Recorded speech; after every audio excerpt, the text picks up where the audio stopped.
There we go. Okay. Um, we'll get started, I will be brief, and step aside so that you can enjoy Rabbi Robbins. I could not be more thrilled that she can join us this evening, all the way from Dallas, Texas. I will tell you, last year when her book came out, I bought two copies, one for me and one for Cantor Judy. And it became instantaneously my favorite high holiday prep. Even in rabbis and cantors also delve into the tradition and find a way to walk through the season, finding meaning. And I have enjoyed it in that capacity. And so the ability to share her work with you, and to bring her to be with us this Monday night before Rosh Hashanah, is really, truly a gift. Rabbi Robbins has served at Temple Emmanuel in Dallas since 1991. We both share the gift of serving a congregation for our entire career. I will say she also has not Rhode Island connections, but Northeastern connections, really, and has a home in Wellfleet and enjoys her time on the Cape, in addition to her work in Dallas and her scholarship. So we're so grateful, Rabbi Robbins, that you can be with us this evening, and I am going to step aside and turn it over to you. Thank you so much, Rabbi Mack. It is a pleasure to be here with all of you. It's been really one of the blessings of the pandemic for me, is that I've gotten to be teaching around the country and to be meeting so many people and visiting congregations and sharing this work and helping people to prepare. So a big thank you to you for initiating this opportunity for me. A big thank you to Judy for setting it all up for us. And thank you to each one of you who have made the time the week before Rosh Hashanah, where I'm sure you could be cooking or worrying about cooking or shopping or doing any of those things to help us get ready in some other way, to choose to get your spirit ready and to get your soul ready. I really appreciate that. And I'm very excited that your congregation had the opportunity to easily get a hold of the book. And I hope that many of you have it. If you do, we may take some pictures later together with it to celebrate. So thank you for having me. Indeed, the words of the psalmist speak to us, Hine ma tovu ma na'im shevet achim gam yachad, how good it is to be together, however it is that we can be together. And what I'd like to do for our time, I'm going to begin by sharing my screen a little bit, and then I'll turn it back off and we'll turn it back on. So bear with me for just a moment.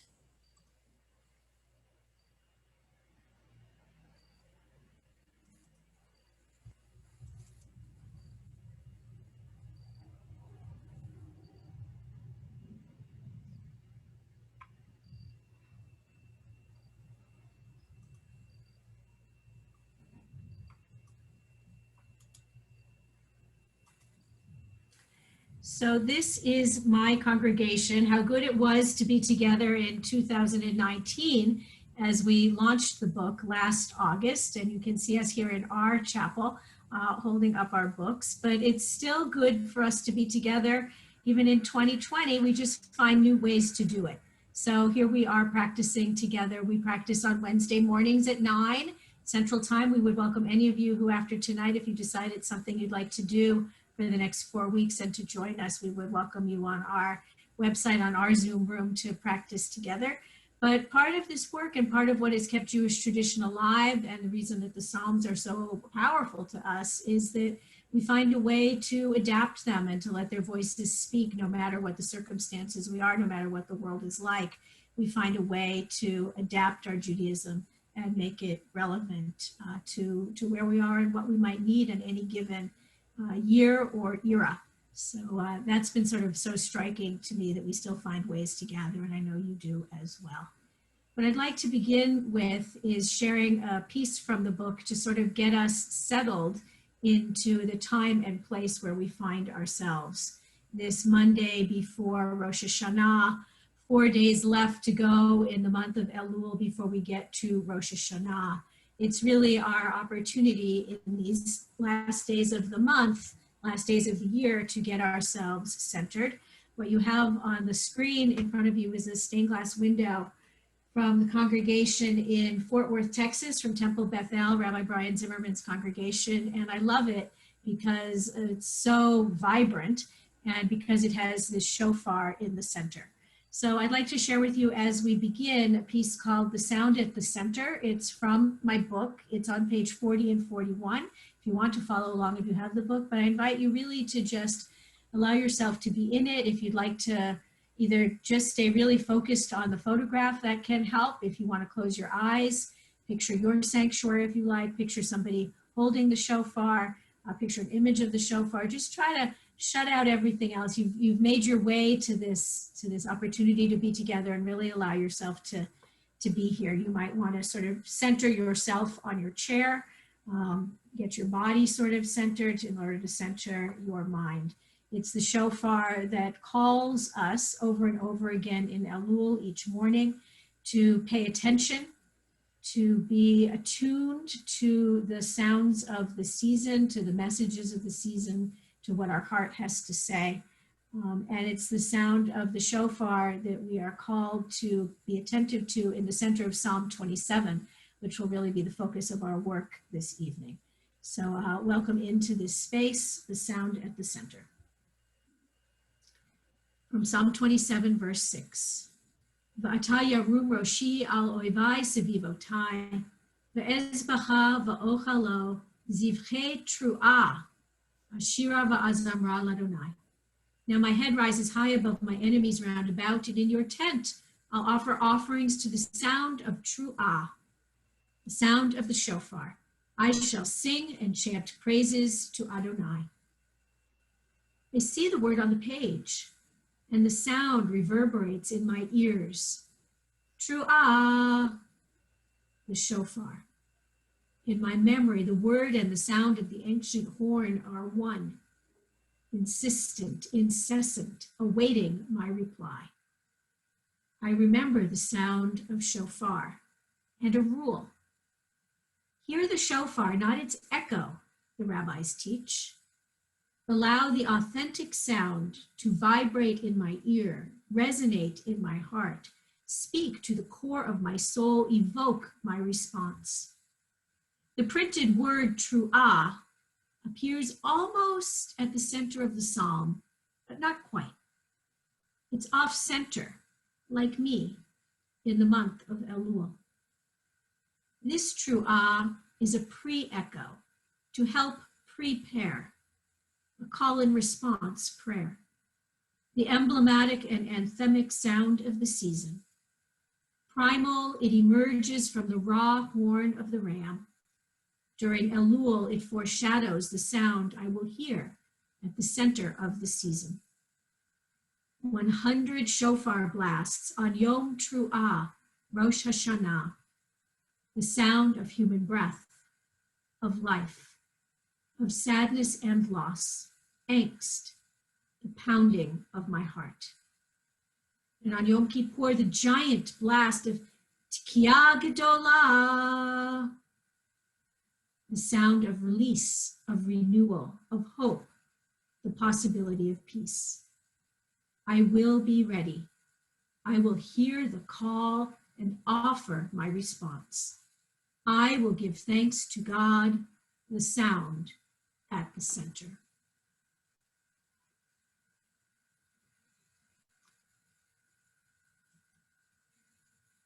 So this passage from Psalms comes from Psalm 27, which is read traditionally in Jewish communities every day from the start of Elul, a full month before Rosh Hashanah, all the way through Rosh Hashanah to Yom Kippur, all the way through Sukkot and on to the very end for Shmini Atzeret and Simchat Torah. So it's 50 days in total to read one psalm, the same psalm every single day. And it's hard to do that, but Rabbi Nachman of Bratslav helps us realize why, especially at this season, it's so essential to turn to these words of Psalms. He writes, but even if you are not motivated to do teshuvah, this work of repentance, the regular recitation of Psalms will lead you to awakening. You will come to the gates of teshuvah and find the key to open its closed gates. In this manner, you will attain complete teshuvah. So that's what we're trying to get at during this month of leading up to Rosh Hashanah, and certainly in those 10 days between Rosh Hashanah and Yom Kippur, and on Yom Kippur itself. It can be a very difficult thing to do, and so Rabbi Nachman of Bratslav suggests that the best way to do that, especially if you're not really motivated to do this hard work, because it's really hard, and even if we're motivated, we lose motivation. He says, turn to the words of Psalms. And there's 150 of them, so it's a little bit difficult to try to get our arms around that. And the rabbis of our tradition, probably starting in the late 1600s, selected Psalm 27 to be the psalm that would be read every day during these 50 days. And they had 150 psalms to choose from, and you probably know how to sing a lot of them. There are a lot of them that are familiar to you from different moments in our Jewish lives, but they and a couple of the obvious reasons why I think they chose it is because of the imagery that the psalm contains. So these are just a couple of the highlights that I've put up on the screen for you to see. We'll look at the whole psalm in a little bit, but it begins with this phrase, Adonai is my light and my salvation. And the rabbis of the Midrash, so this is very early, this is probably close to 2,000 years ago, 1,500 years ago at least, say, Adonai is my light, means God is my light at Rosh Hashanah, and God is my salvation at Yom Kippur. So this is the earliest association we have with the psalm, but the rabbis of the Midrash don't suggest reading it daily. They just suggest that the words of it are appropriate to the season. So when we start to get into the psalm a little bit, we read that God shelters me in a sukkah. So it lends itself to reading at the holiday of Sukkot. The psalmist writes, I'll offer offerings to the sounds of truah, to the sounds of the shofar. We blow the shofar on Rosh Hashanah. And I will sing and chant praises. These are euphemisms. These are synonyms for prayer to Adonai. We certainly know we do plenty of that on these days. The psalmist writes, though my father and mother abandon me, God will gather me up. And this phrase of abandoning is really a euphemism here for though they die and they leave me behind bereft, if that happens to be the order that you experience loss in your life. But this sense of thinking about those who have died, particularly at Yizkor, that we observe both at Yom Kippur in our congregation, we do it in the afternoon, and then at the end of Sukkot for Simchat Torah as well, times of memory. And then as the psalmist moves toward the end of the psalm, it's only 14 verses long, the psalmist prays to see the goodness of God, to receive forgiveness in the land of the living while he's still alive. And this really calls us to that work of teshuvah that we have to do it between other people while we're still alive in these days, and that also God will forgive us for the sins that we've committed against God while we're still alive. We don't wait for that to happen till after we've died. So in the land of the living while we're alive. And then finally, the psalmist concludes with this really, really beautiful, powerful, encouraging phrase. Let your heart be strong and of good courage to do this teshuvah and wait hopefully for Adonai. So the psalmist understands it takes a lot of strength to do it. So it sort of scripts us through these days, which I think is the obvious reason why the rabbis might have chosen this particular psalm to use. But I think there's a little bit more to it as well. And the rabbis also see in the psalm that it contains every emotion we could imagine encountering in this time. It has joy, it has celebration, it has deep despair, it has terrible loneliness, it has angst, it has grief, and it has ultimately courage and hope at the end. And if you just think about what these last 6 months have been like for us, they've been a little short perhaps on some of us for the joy and the celebration, but that's coming. And certainly filled with this sense of loneliness and fear of enemies around us that we're not sure what they are and how we're going to face them. And so this psalm has spoken through the years to people at this time. And I think that this year it speaks to us with its emotional qualities and the anticipation of our own feelings and the work that we have, the spiritual work that we have to do more than ever. So even if you haven't been practicing in reading it during the month of Elul, I would really encourage you to take up this practice in the coming weeks and let the different verses encourage you along. It's really how my book came to be written is that I was reading it every day and journaling about it. And I found at the end of doing this journaling for several years that I had been able to, it was overwhelming to me to take on the whole psalm at once, but taking on a little phrase at a time, not even a whole verse, sometimes not even a whole phrase, sometimes one word, sometimes not even a whole word, sometimes just a letter, would help me sort of unpack these larger themes. And so I hope that that will be helpful to you. We're going to do some of that work together in this time. And oh, the other thing I want to say as I speak with your congregation is that my congregation was tremendously helpful in developing the book. They really encouraged me that this work that I had been doing, and I would share it with them periodically. They wanted to have more and more and more, and they've also been great test drivers of my work. So it was really, the book was written, I'm really flattered that my colleagues have been using it, but it was really written to help lay people be able to delve deeply into one psalm and feel like they really came to know a part of scripture that could really speak to their lives at a very important time when we need to be doing this work. So I'm going to shift just slightly from this sort of global picture of Psalm 27 to beginning to get into the psalm a little bit more deeply. What I'd like to do is unpack a couple of texts with you very quickly first, and then we're going to get into the actual practice that the book suggests. And the way that we're going to get into the practice is I'll walk you through it very briefly so you'll know a little bit of what to expect. And then the best way to learn it is to actually do it. So we're going to do that. But first, a little bit of preparation before we turn to the text. So what you can see is we're going to be looking at verse 7 in Psalm 27. And you'll recognize a lot of these words, even if you're not Hebrew students. It begins Shema Adonai. So you probably know the word Shema from the Shema prayer that we say in services all the time. Adonai, one of God's names. Listen, God, Koli, to my voice, Ekra. I am crying out to you. And then this may sound familiar to you as well. Vechoneni ve'aneni. Be gracious to me and answer me. So the first word, haneni, has to do with grace or graciousness.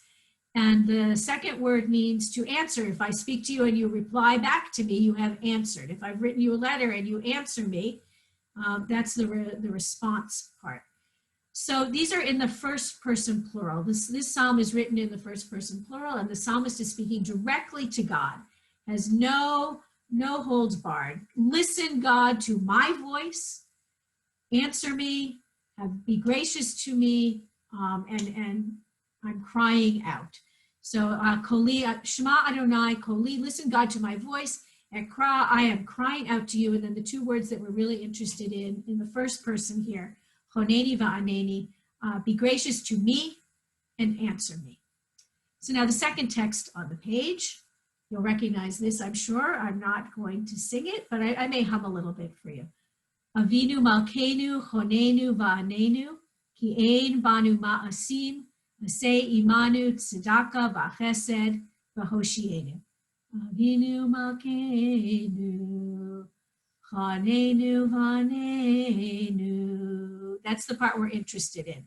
If you can even look at the Hebrew letters next to, like look up from one to the other, they sound very familiar, very similar. Chaneni va'aneni, chanenu va'anenu. So look at the English, Avinu Malkeinu, be gracious and answer us. That's the new part you hear on the end of those words. For we have little merit, treat us generously and with kindness and be our help. So Avinu Malkeinu, I'm sure your rabbi and your cantor have talked about this many times with you, are written in the plural. They're first person plural to include all of us, to give us strength in doing it, but it's exactly the same word. And so what caught my attention in the Psalm is that the same language that we use over and over again at the High Holy Days in the plural, we read every day in Psalm 27 in the singular. And so one of the things to think about is what makes a prayer different when we offer it in the first person singular as opposed to when we offer it together as a collective in the plural. So that's the first thing I want to point out to you here on this background sheet, on this source sheet. The second is to compare the translations. And I meant to ask, I'm guessing you have shifted to Mishkan HaNefesh, the newer prayer book for the Reform movement. And one of the translations that new prayer book offers us is this that you have on the bottom half of the page. So the same Avinu Malkeinu, and we're interested in the last part. Let us wake up to the blessings already in our grasp. And then we have again, here we go.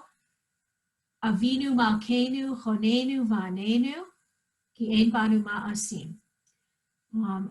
However, and here's the translation, however small our deeds, let us see their power to heal.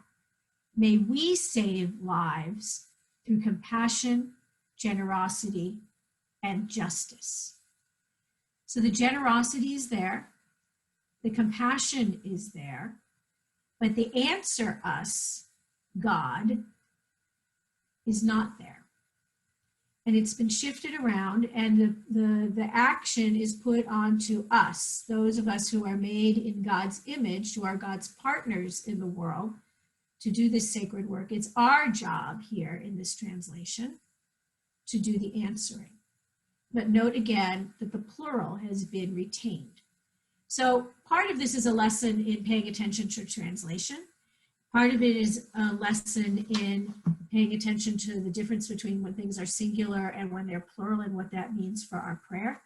And part of it has to do with how we think about what it means to call out to God and hear God and feel like God is answering us. And does that answer come from God swooping down from the outside for us in some way and answering us?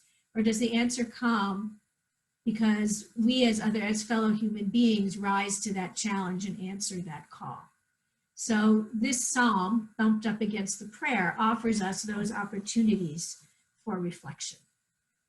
So I just want you to hold that sort of in the back of your mind as we start to go a little bit deeper now into the psalm and looking particularly at this verse. Let me talk a bit about what the practice is. This is in the books. If you have them, I'm going to go through it very quickly right now. I really think that part of doing the practice is having a fixed structure for it. So I urge people to follow these directions and to stick with the format. It really works. It's meant to really take you through little bits. I had a colleague who said, as I was writing my rabbinic thesis, you can do anything for 5 minutes. It just gets you started, and then you're going to feel like you could do it for much longer most of the time. And if that doesn't work, then you've reached your goal because you did it for 5 minutes and that's all you set out to do. You didn't say, oh, I'm going to meditate for an hour. You said, I'm going to sit still for 5 minutes, and you do it, and you can accomplish that. So a big piece of it is gathering your materials together before you start. Taking the time to settle in a little bit, to not feel rushed. I find that music helps a lot. We'll do a piece of music. It's from verse 14 that was written specifically for the practice for the book by Cantor Richard Cohn. We'll listen to that together. There's a blessing for doing this work to remind ourselves that this is different than reading a novel. It's different than reading the newspaper. It's even different than engaging in prayer. Like any other sacred act, we bless before we begin. Then there's two parts of the reading. There's reading the psalm, and I think it really helps. It makes a really big difference to read the psalm aloud and hear the words. I was on the phone with Rabbi Andrea Weiss, who's the provost at HUC. She said that she teaches Bible. She's taught Bible for 25 years. And she said for her, the reading of it aloud has really changed her experience of the Psalms. So if it works for Dr. Weiss, I would bet that it works pretty well for the rest of us too. And then you're going to read the piece that I've written, the reflection for focus. It's assigned to the specific day. Then you do a little bit of writing for just 5 minutes. You just write, no editing, no judging, just writing. And there's basic prompts to use each day. And I've provided a particular prompt for when we do the practice together. Then you're going to sit still for 5 minutes and just let that all sort of marinate. It helps to sort of stay focused on the phrase, pay attention to your breath. A lot of people think they should do the sitting first and then do the writing. But the problem with that is that then you're worrying about what you're going to write, and rather than just letting it be a time of reflection. So I really urge this order, I think really works very well. And then most importantly, and people are often really inclined to skip these last 3 steps, and especially at this time of year, they're the most important of the steps because we're practicing the sacred work we have to do of forgiveness, showing forgiveness to ourselves, remembering what it is that's important to us. So capturing sort of a phrase from it is important as a screensaver, or writing it down on a Post-it. I've got them all over my desk at this point. And then celebrating, taking the opportunity to give thanks for something. And these are micro ways of doing this mega work that we have to do. And by getting in the habit of doing it every day, we're then much better at it and more prepared for it when we get to Rosh Hashanah and Yom Kippur. So that's the process. And now we're going to take a few moments to gather ourselves together. So now's the time. If you do not yet have a pencil handy and a piece of paper, I would urge you to get up from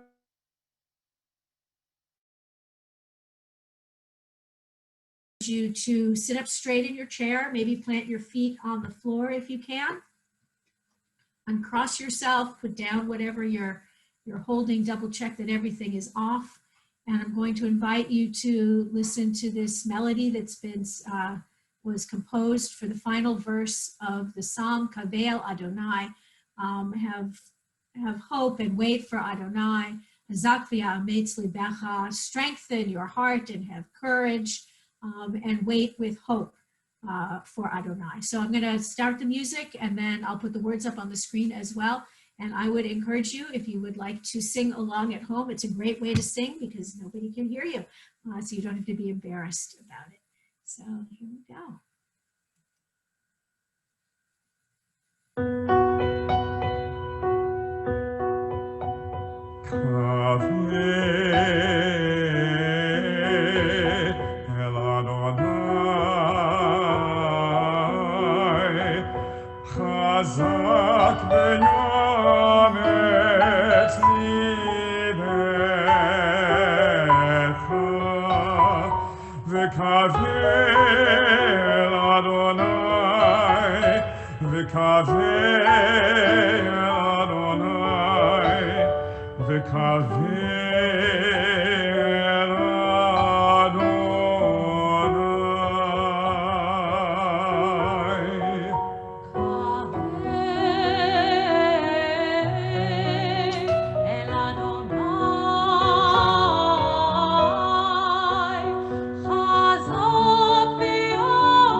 Invite you to join me in the blessing. We'll begin in English and we'll conclude with it in Hebrew. Here, now, I prepare my lips to praise, my hands to create, my heart to open, my life to be lived with holy words. With all my being, I bless. With all I have, I bless. Wherever I am, I bless. Wrapped in abundant light, I bless. With all my soul, I bless and give thanks. I praise you, Adonai, as I give thanks, celebrate, and engage with your sacred psalms. Baruch atah Adonai, shenatan li lechodot ulechalel, v'la'asok b'divrei Tehillim. Now we're going to engage in words of sacred psalms. And Rabbi Mack, if you would read the psalm for us, we'd appreciate it. Thank you. Adonai is my light and my victory. From whom should I feel fright? Adonai is the stronghold of my life. From whom should I feel terror? When evildoers approach me in battle to feed on my flesh, my pursuers, my adversaries, they have stumbled, they have fallen down. If a camp encamps against me, my heart will not fear. If a war arises against me, in this I would trust. One thing I have sought from Adonai, how I long for it, that I may live in the house of Adonai all the days of my life, that I may look upon the sweetness of Adonai and spend time in the palace, that you might hide me in your sukkah on a chaotic day. Hide me in the hiding places of your tent. Raise me high upon a rock. Now my head rises high above my enemies round about, and in your tent I'll offer offerings to the sound of truah. I shall sing and chant praises to Adonai. Hear, Adonai, my voice, I am crying out. Be gracious to me, answer me. My heart has said to you, seek my face. I am seeking your face, Adonai. Do not hide your face from me. Do not turn your servant away in anger.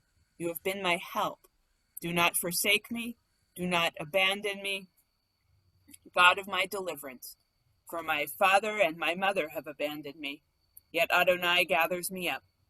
Make your path apparent to me. Guide me in the upright road because of those up ahead who lie in wait for me. Do not hand me over to the lust of my adversaries, for false witnesses have risen up against me, puffing violently.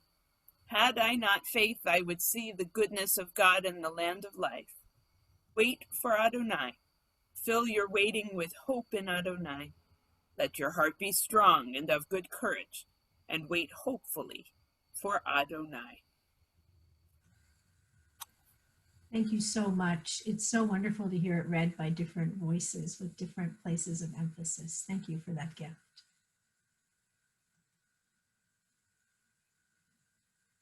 Psalm 27:7, a gracious answer as Rosh Hashanah approaches. So in the book, this is the piece to be read, I think, on Rosh Hashanah day. This would be the piece that's read like in the schedule on Friday. But we thought in planning for tonight that it was important to preview it with all of you to help you be ready. So don't be a little thrown off if you jump into the practice and you come up upon it again. You can skip it and go on to the next one, or you can just enjoy it for a second time. So it's called A Gracious Answer as Rosh Hashanah approaches. It focuses on the words, V'choneni va'aneni. Hear Adonai my voice, I'm crying out. Be gracious to me, answer me. At the heart of the psalm, in the shortest of the verses, appears a pair of Hebrew words that differ only by a single consonant. V'choneni, be gracious to me. Ve'aneni, answer me. Day after day, for 29 days during the month of Elul, I call the divine by name. Adonai, my God, be gracious to me, answer me. A shift occurs at Rosh Hashanah. I hear my voice among others, a community at prayer, the anthem of the season, as the ark opens wide, and so too our hearts. Avinu Malkeinu, Chonenu Vanenu, our Father, our King, be gracious to us and answer us. The pair of Hebrew words that differs only by a sound appears now with a plural ending. Be gracious to us and answer us. With the psalmist, I petition my God. With the congregation, I petition our God. With these words, I include others in my plea. and accept responsibility for those beyond myself. Truth. I don't imagine God as Father or King. Truth.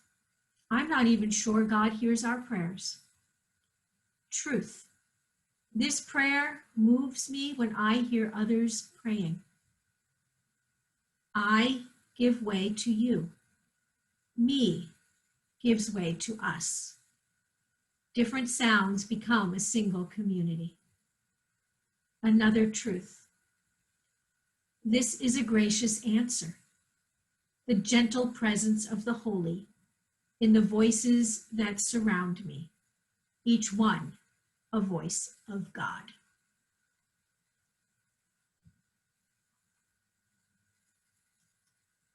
So I invite you to settle yourself back into your seat again. Take your paper and your pencil. You're going to write for just 5 minutes. I'm going to ring a gong, bell. I'm going to set the timer for 5 minutes, and you're just going to write. You can write whatever comes to mind about the psalm, about anything we've talked about or that you've looked at, or you can respond to this prompt. What is your truth as Rosh Hashanah 2020 5781 approaches?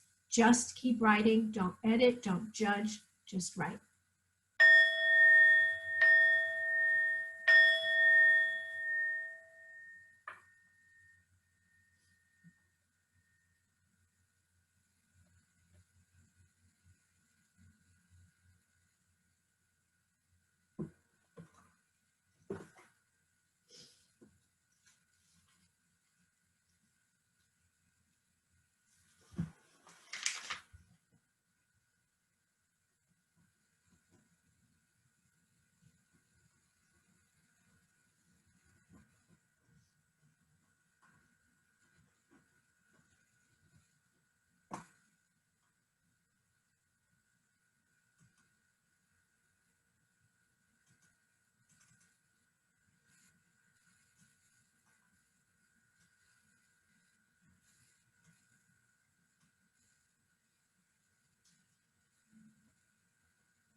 The next part of the reflection is to sit quietly. I don't like to call it meditation. I think that can be intimidating to people. It's just a little bit of quiet time to sit. So again, untangle yourself. Try to ground your feet to the floor if you can. Rest your hands. Some people like them palms up to receive. Some people prefer to have them just resting lightly on their thighs. Encourage you to close your eyes if you like. But if you prefer, you haven't been back in your sanctuary for a while, if you'd like to sit in your sanctuary, I encourage you to do that. And when your mind gets distracted, just keep bringing yourself back. I'm going to set the timer for 5 minutes. I'll talk you through it a little bit at the beginning to get you settled in, and then come back to get you refocused in case you've gotten a little bit lost. And it's just 5 minutes. You can do it. We're going to do it together.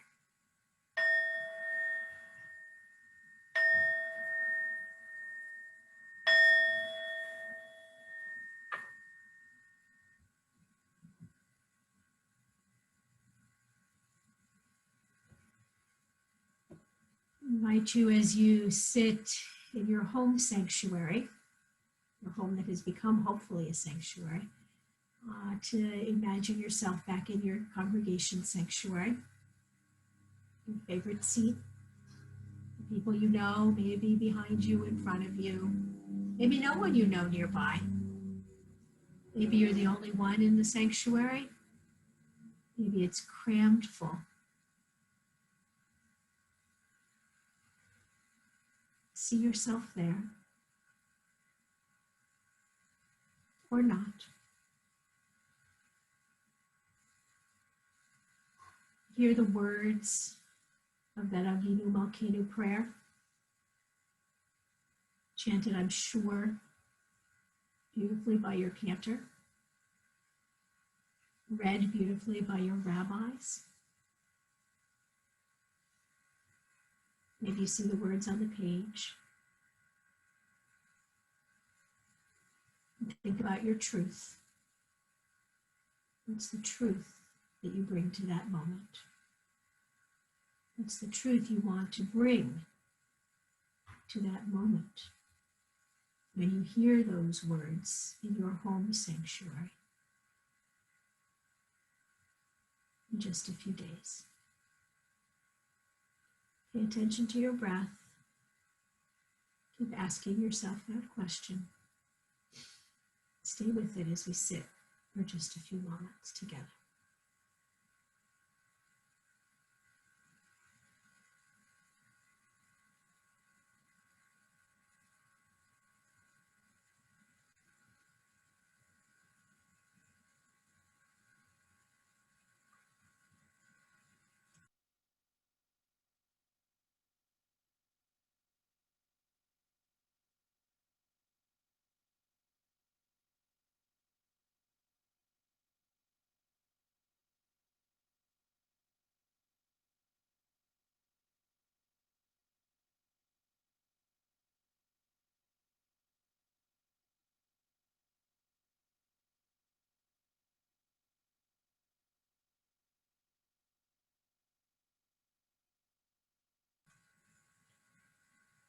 You might have found yourself distracted, worrying about whatever it is you're going to do next, or something left unfinished from your day, something you haven't yet done to get ready for Rosh Hashanah, or something else.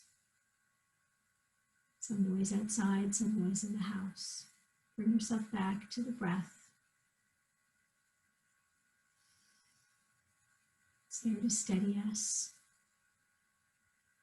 Truth in our life, it's always there.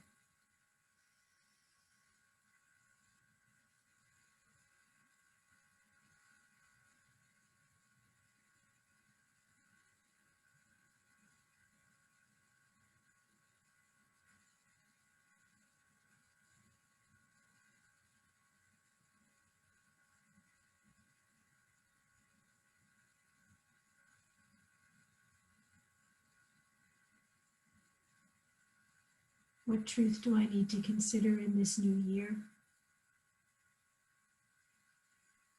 What truth have I denied in the year gone by?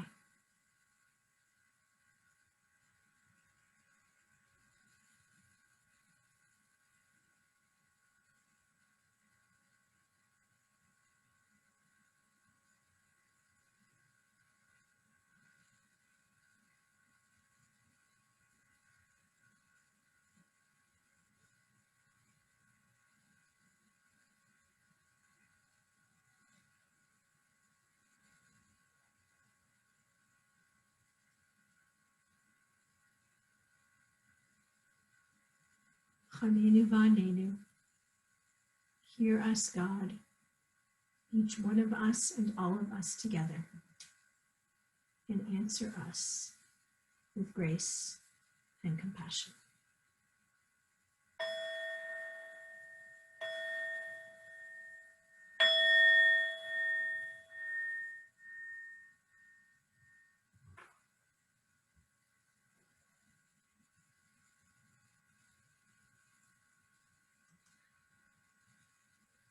The last steps are laid out in the book as 3 separate steps, but I like to lump them together and move through them pretty quickly. I really urge you, as I said previously, to not avoid them. So again, one of the innovations suggested by some of my students over the past year is to actually fill in these 3 sentences. So you can use your pencil, you can write it down. I use the same formula every day. I forgive myself for getting distracted, judging myself harshly, thinking about something else, not doing it, getting frustrated, whatever it might be. Forgive yourself for something from these last few moments that we've been together. Choose something that you want to remember. And then finally, to thank God. We'll just take a minute for you to write these out. And you don't have to, nobody's going to have to share.